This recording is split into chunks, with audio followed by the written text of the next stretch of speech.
Okay, they nerfed the damage on the elemental runes. Of course, they buffed the stun threshold. I feel like people really don't care about stun, even though they should. Like, more people should care about stun. Okay, they buff percent life, which is good, because this soul core, like, 2% is like so like it's like not doing much. Buff mana. Freeze buildup, okay.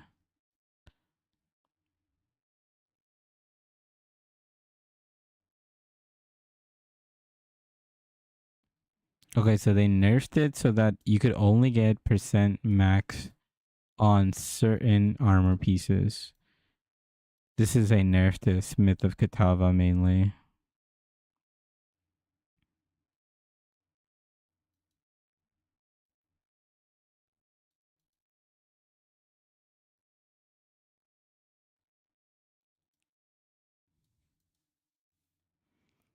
This is very, very good. They just basically doubled this. But I don't even know how often you get crit strike. Like, that is definitely like a rare occasion, you know?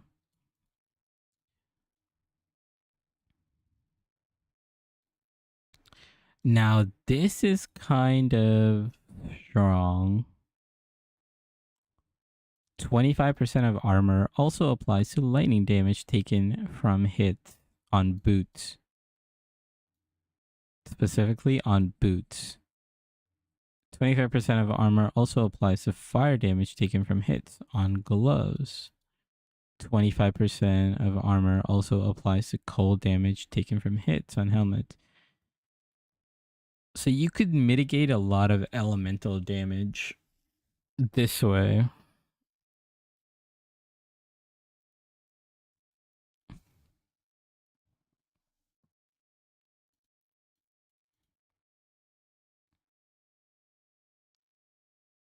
Buffed a little bit of chaos damage. Presence, okay.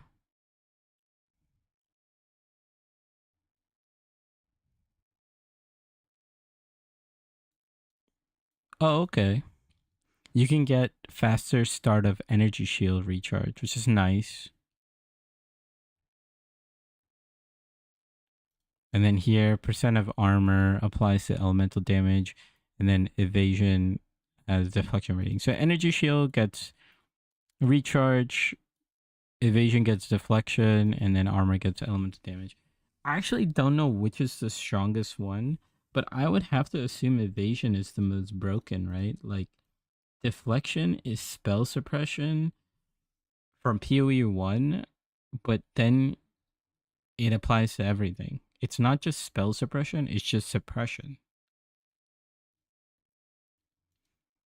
And I saw you could get something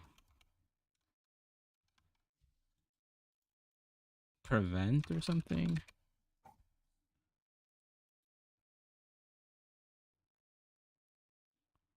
I think I saw it somewhere where it can like prevent like deflection can like prevent like more than it used to.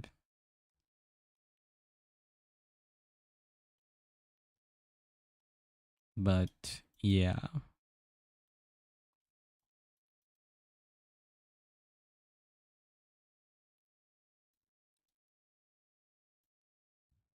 Okay.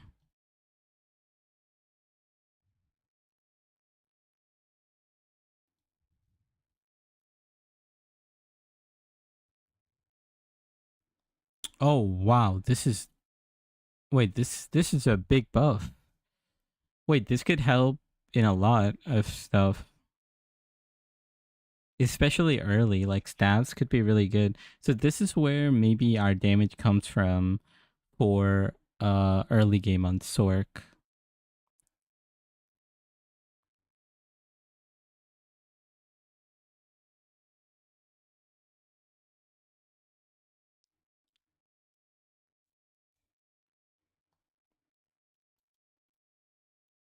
Okay, so we get more crit chance. On the higher end, it's actually a nerf.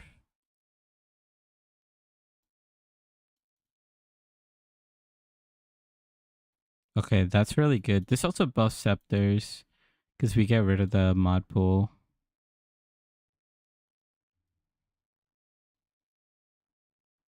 Okay.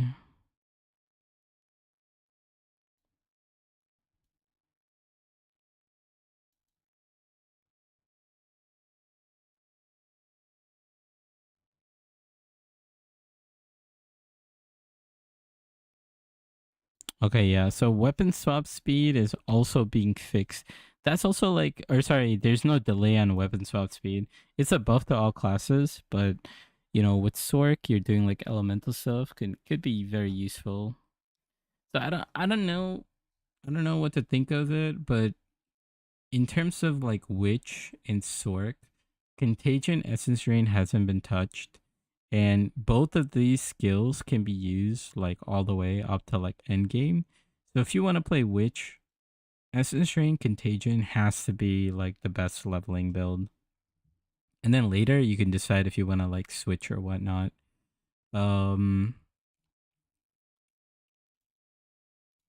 Elementalist.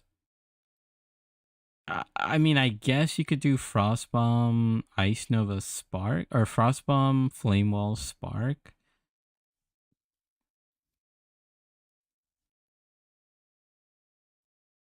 That's what you get early on, so you could do that. And then like add Orb of Storm in the mix, and then you do like a 4-way rotation, and then you do Solar Orb and Snap. I think Solar Orb and Snap is going to be insanely strong. I just don't know how strong yet. And then you have the Elemental Pen, which is going to be crazy. The Elemental Pen is like the strongest thing that I've seen.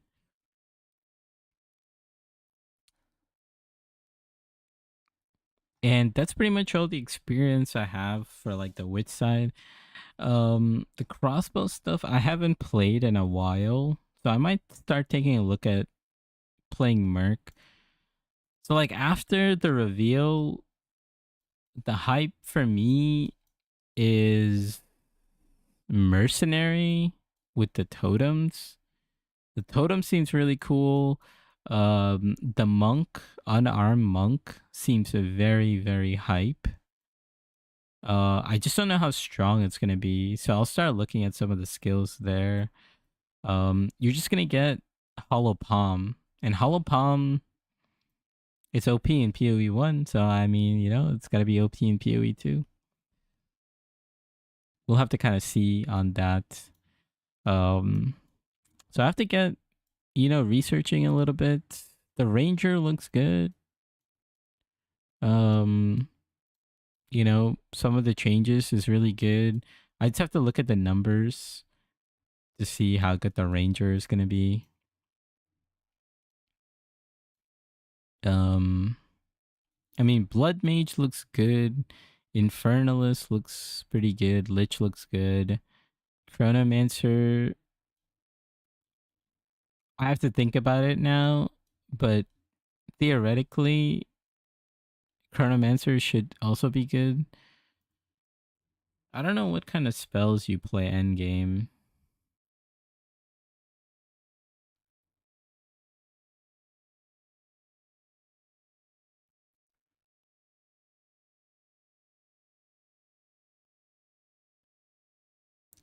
Yeah, I don't know what kind of like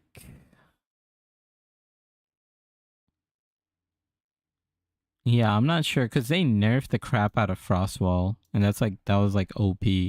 But now you could explode solar orbs. So maybe you could do like a fire chronomancer.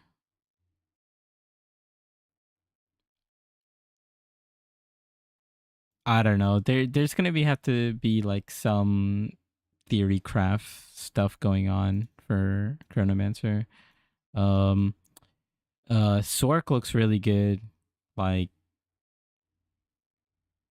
you could do some very insane things. with Frostbomb, now that it applies to all elements, so you could like Frostbomb and Shaper of Storm and then do some like a really crazy damage. Now and again is really strong for Chronomancer, and like Chronomancer in general is like seems very fun. So maybe Chronomancer might be a move. Yeah, so that's like what I'm really hyped about. Chronomancer, like all 5 of these ascendancies look really good. Monk looks good. Chayula Monk, I need to look more at what it's gonna be.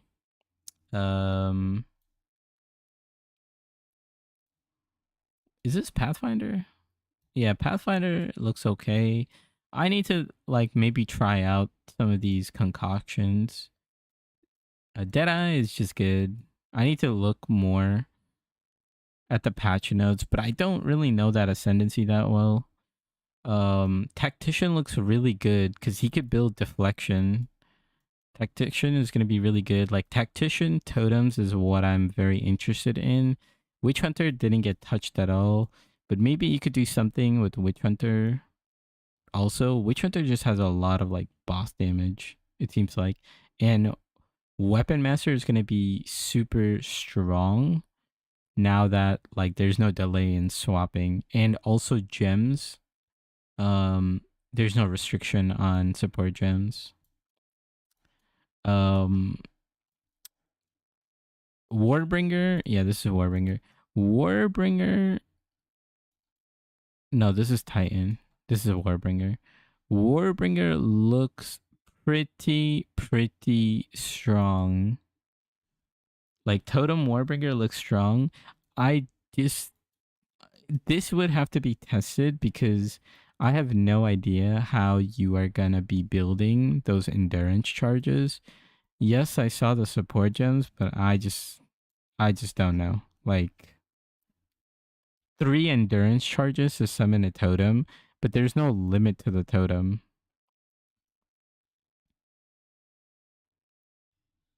You know what you might have to do? You might have to just play Shockwave Totem and then create these totems, the powerful totems, whenever you get like a chance.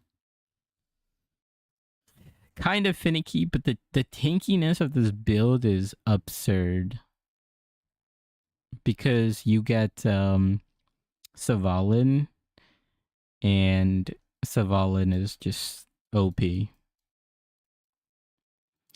But yeah, that's my thoughts on the patch. You know, I'm gonna do a couple more test runs. I don't think I'm gonna do anything tonight because I really thought the patch notes were gonna drop right after the announcement, but seems like that's not the case. I'm gonna have to wait. I'm gonna have to yeah, I mean I had to wait. I waited till 7 and now it's like 8:30. I'm gonna have dinner and I'm gonna do a couple other things, so I won't be able to stream today. But yeah, actually I don't know if I could stream tomorrow either. But I'll start looking at some builds and I'll start doing some more test runs with what I think will be strong and what's unaffected by the patch notes.